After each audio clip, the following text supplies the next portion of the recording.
When you see the name Wrong Turn, you assume you know what you're getting into. But this is very different. It's turning things on its head in terms of character, expectations, the villain. We get to bring the classic horror film to a new generation and put a different twist on it. It feels so perfect for right now and what's happening in the world. These are clearly not good people. In today's version, we wanted to look at our culture and ask the question, who are the monsters?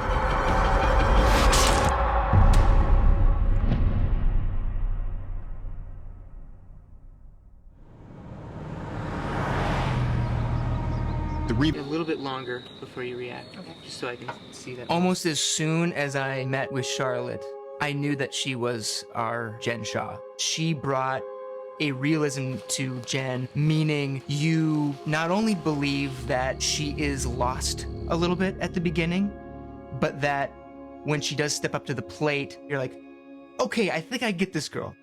You know, when I work in nonprofit, I want to build a community where people are valued on their skills and their character. You really have to care about them, and you really have to believe that they are truly best friends and they're put through such extreme situations. You're thrown into something where you're sink or swim. You either make chemistry and become best friends, or you don't. And we all hit it off right away. Parkour, parkour, go! You have to do this. Killing it, killing it. We spent a lot of time together, so I just feel like we have a tight-knit group. And then also realizing that through like a movie that's so like tough on the heart, and finding people that will be in the moment with you. And I think that's what brought us all together. God, this is crazy, guys. It really helped to get into character because I wouldn't have wandered off by myself. It was cold and dark. First day, going into the woods to film. There were a few instances where I was actually kind of lost as well. I'm the actor on set where people are like, where is Dylan? Might actually be lost. So I had a lot of fun. I don't know if anyone else did. No way. We shot out in nature so much for this film, which means how do you deal with the changing light? How do you deal with adverse weather conditions? Just because of the limited number of days to shoot the film, the tone of the film, the style that we wanted to adhere to keep the camera light, keep it handheld, and I think that this allowed us to kind of be a fleet-footed production. We approached the film in this... We were filming a scene where we all fall down a hill, which sounds not so bad, but it was pretty gnarly. There were days when I would be done with like falling stunts, and then I would fall additionally 12, 13 times just on my own. For most of the shoot, my knees were black and I had a huge bruise on my arm, but I loved it, and you know, I'm a bit of a brute and I love to just throw myself in it. For doing that scene, I remember I literally got the actors together in the location, right there with dead Gary sitting next to us. And I just was like, let's have a talk about how you guys feel about this moment. There could be moments where we don't know what to say. Like, really getting into the nitty-gritty about what this meant to each one of these characters. And we talked about it for almost an hour. Our AD, Doug, was freaking out, which I get. Like, only had 26 days to shoot. But what was so important to the characters, especially a character Leonard, some of the looks that I was going for, you know, we touched on things that were around the time of the Civil War.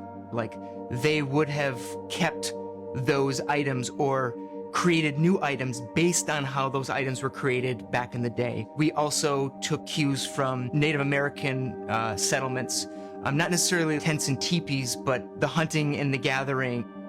But you also have to invoke a level of fear.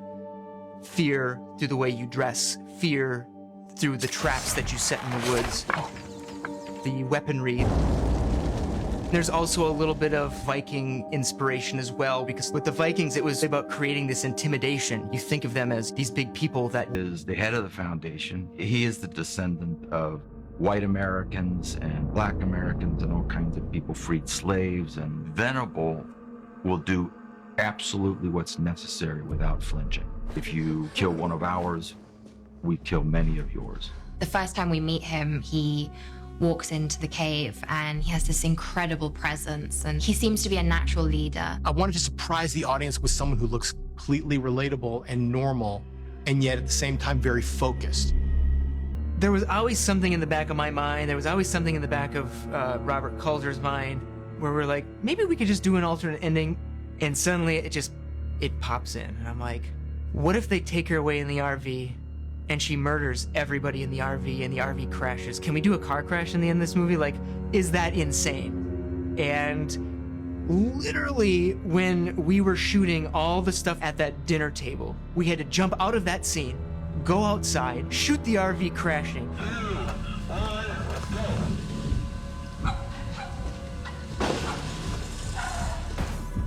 And when we saw the ending unfold, I was like, this is it. This is how we end the movie. Just worked on so many levels because you get, hell yes, she just killed everybody. And that's the Jen we want to see.